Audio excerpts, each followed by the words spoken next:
Now to the ravages of ISIS as 70 Christians are now said to be in their hands, kidnapped in a pre-dawn raid of their homes. The militants reportedly sweeping through a string of small villages that are in the area that you see on this map in northern Syria. According to what we are learning, they captured at least 100 people, men, women, and children, repeatedly targeted these religious minorities throughout Iraq and Syria. Activists on the ground in Syria say some 3,000 Assyrian Christians did manage to escape this latest attack, taking refuge, at least for now, in some of the nearby villages. National security correspondent Jennifer Griffin joins us live from the Pentagon. So, Jennifer, what do we know about the fate of these Christians?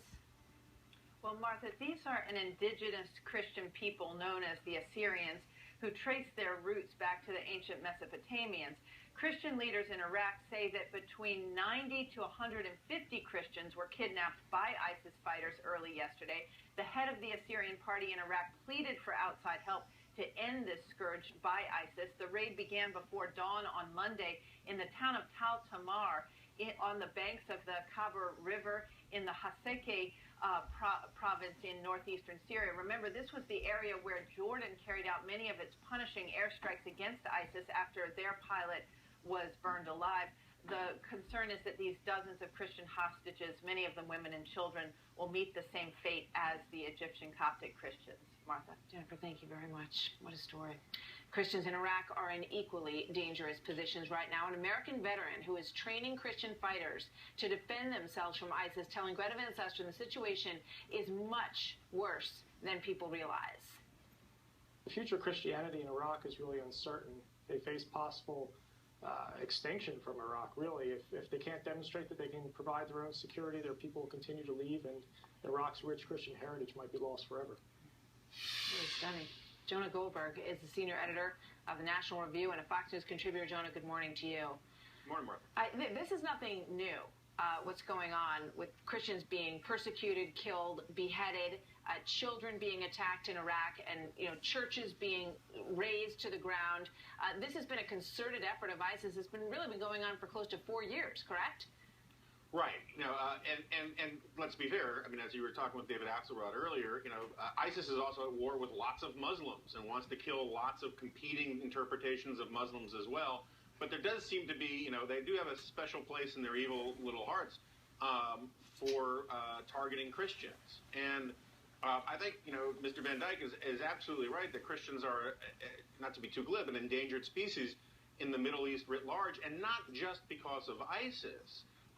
The Middle East is becoming more and more inhospitable for Christians for quite a long time. You look at the Palestinian territories, and in many ways, it's sort of following the same pattern that we saw with the Jews in the 1950s and 1960s after the establishment of Israel. It's becoming, a region only for Muslims, and not even just Muslims, but only the right kinds of Muslims, depending on which Muslims you talk to. Yeah, and that's a pretty small group of people who aren't on their list when you look at it in reality.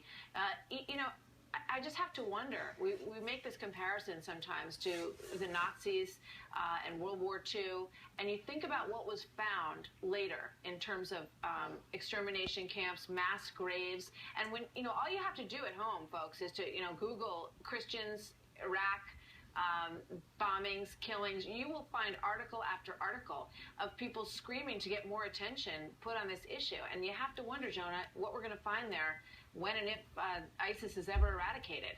Yeah, but the sad and truly depressing thing is that you don't have to wonder too hard, because it's a lot like North Korea. We know how evil and terrible things are in North Korea. We know how evil and terrible things are in anywhere controlled by ISIS, even more so because ISIS brags about it. They put it on Twitter. They send out videos beheading people. At least with the Holocaust, and I agree that these analogies can get strained, but the Nazis tried to keep that somewhat secret. ISIS is wearing it on its sleeve, and there's less outrage. Jonah, thank you very much. We've got to leave it there. Good to have you as always. Great to be here. Thank you.